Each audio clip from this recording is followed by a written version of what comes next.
مفتی صاحب یہ ارشاد فرمائیے کہ قرآن میں بہت ساری آیات ملتی ہیں جس میں اسم ذات کا جو ذکر ہے اس کی تعلیم ہے، تو سر کیا سمجھتے ہیں اس پہ اتنا، اسم ذات کے ذکر پہ اتنا کیوں زور دیا گیا؟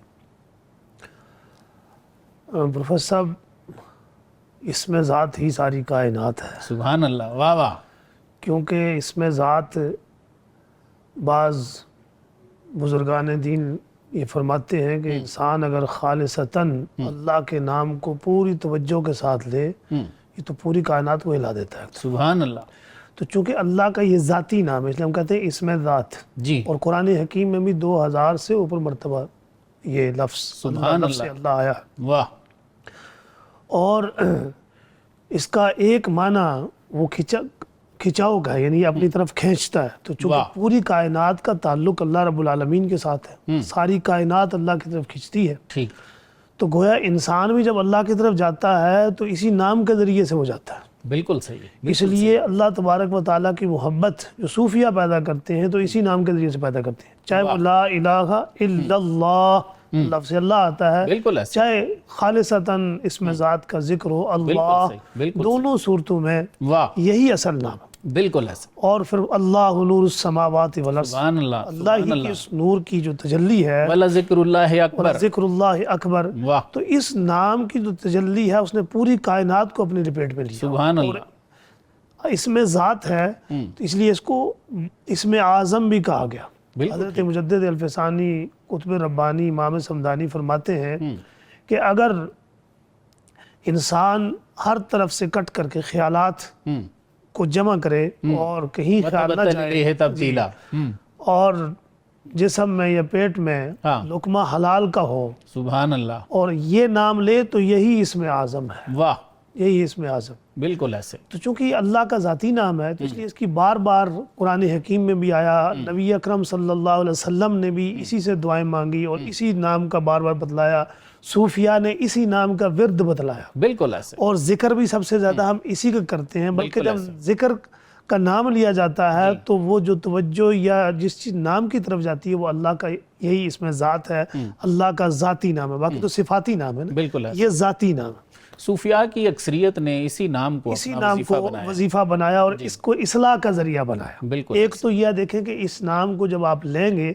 تو اس کے ذریعے سے انسان کے نامہ اعمال میں اضافہ ہوگا، لیکن دوسرا اس کا تربیتی پہلو ہے کہ اس نام کو جب لیں گے تو یہ انسان کے اندر سے دنیا کی محبت کو نکالتا ہے اور اللہ کی محبت کو پیدا کرتا ہے، اللہ کی طرف لے کر کے جاتا ہے۔ بالکل، اور اس نام کا پھر اتنا اونچا مرتبہ ہے کہ جب تک یہ نام لینے والا دنیا میں ایک بندہ بھی رہے گا، حدیث شریف میں آتا ہے قیامت قائم نہیں ہوگی، نبی رحمت صلی اللہ علیہ وسلم نے فرمایا کہ جب تک ایک بندہ بھی اللہ اللہ کہنے والا دنیا میں رہے گا سبحان اللہ، تو قیامت نہیں آئے نہیں آئے گی۔ بالکل ایسے، اور پھر اس کے اثرات ایسے ہیں کہ یہ نام جب لیا جاتا ہے اور تو جتنی توجہ سے لیا جائے گا اتنی ہی زیادہ یہ انسانی جسم پر اثرات پیدا کرتے ہیں۔ بعض اہل علم اس میں دل میں کوئی نورانیت بھی پیدا ہوتی ہے؟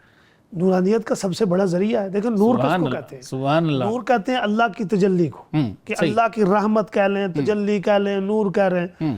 اب انسان اپنے دل میں نور کیسے ڈالے گا؟ کسی ذریعے سے، کسی وسیلے سے۔ بالکل ایسے، اب سب سے بڑا وسیلہ جو ہے، جس طرح رسول اکرم صلی اللہ علیہ وسلم کی محبت حاصل کرنے کا سب سے بڑا وسیلہ آپ پر درود پاک پڑھنا ہے۔ ٹھیک، اللہ کی محبت اور اللہ کی نورانیت، اللہ کی رحمت حاصل کرنے کا جو سب سے بڑا ذریعہ ہے وہ اللہ کا یہ نام ہے۔ سبحان اللہ، اس لیے صوفیہ نے اس کو بولنے کا، اس کو پڑھنے کا بھی سلیقہ طریقہ بتلایا۔ بالکل ایسے، یہی وجہ ہے کہ ہم قرات کی دنیا میں اگر جائیں تو وہاں پر بھی جہاں بھی اللہ کا نام آتا ہے اس سے پہلے بالخصوص اگر زبر یا پیش ہو تو اس کو موٹا پڑھا جاتا ہے، اللہ، قل هو اللہ احد، اور یہ اس کی خصوصیت ہے۔ ورنہ یہاں جو حروف کا ایک سلسلہ ہے اس میں موٹا حروف کوئی نہیں ہے، صحیح، بالکل صحیح، اس کے باوجود اس کو لیا موٹائی سے جاتا ہے۔ بالکل ٹھیک، جیسے آپ طا ہے، زوا ہے، صاد ہے، ضاد ہے، اس کو پڑھیں گے تو یہ تو حرف ہی موٹے، لام تو موٹا ہے نہیں ہے، بالکل صحیح، اس کے باوجود یہ اس ذات کی عظمت کے اظہار، سبحان اللہ، اس سبحان کی اللہ، کبریائی کے لیے آپ اللہ اکبر کہہ کر کے پکارتے ہیں۔ واہ، تو اس لیے مجھ میں تو شاید وہ صلاحیت نہیں ہے کہ انسان جب اس کو لے تو اس کی لذت لذت بھی اس کو اسی درجے کی سبحان ملتی اللہ ہے۔ سبحان اللہ، لیکن جو لوگ اہل اللہ سے وابستہ ہوتے ہیں تو ایک وقت آتا ہے کہ اس کی مٹھاس ایسی ہے کہ وہ کسی اور چیز میں نہیں ہو، سبحان اللہ، اس کے اثرات اور اس کی نورانیت وہ بعض ہے لوگوں کہ نے کسی اس اور چیز کو اسم با مسمہ فرمایا ہے، یعنی اس کو جیسے جیسے پڑھو نا تو انسان کا دل جو ہے نا وہ بتاتا ہے کہ مجھے کیا مل رہا ہے۔ جی بالکل ایسے ہی ہے، جی بالکل ایسے ہی ہے۔ تو اس لیے اس نام کا اہتمام کرنا، اس نام کو پڑھنا اور اس نام کی عظمت کو سامنے رکھ کر کے پڑھنا، سبحان یہ اللہ، جہاں پر ثواب میں اضافہ کرتا ہے، چونکہ ایک بڑا مسئلہ ہمارے ہاں اور آج کے زمانے میں بن چکا جی ہے جی کہ ہم ہر چیز کو ثواب کے حساب سے کاؤنٹ کر رہے ہوتے ہیں، صحیح، اس کی اتنی نیکیاں مل جائیں گی، اس کے اتنا ثواب مل جائے گا، حالانکہ ثواب کے بھی پیچھے اثرات ہیں۔ یہی وجہ ہے کہ آخرت میں ثواب گنا نہیں جائے گا، تولا جائے گا۔ بالکل ایسا، تو اب یہ وہ لفظ ہے جس کا تول سب سے بلند ہے، سبحان جیسے اللہ، کلمہ سبحان شریف کا اللہ، تول بالکل ہے، ایسا، بالکل اس کا تول اور اس کا وزن سب سے زیادہ بلند ہے۔ اللہ تبارک و تعالی ہمیں اس کی وہ نورانیتیں، اس کی اثرات، اس کی عظمتیں ہمارے دل میں بٹھائے۔ آمین۔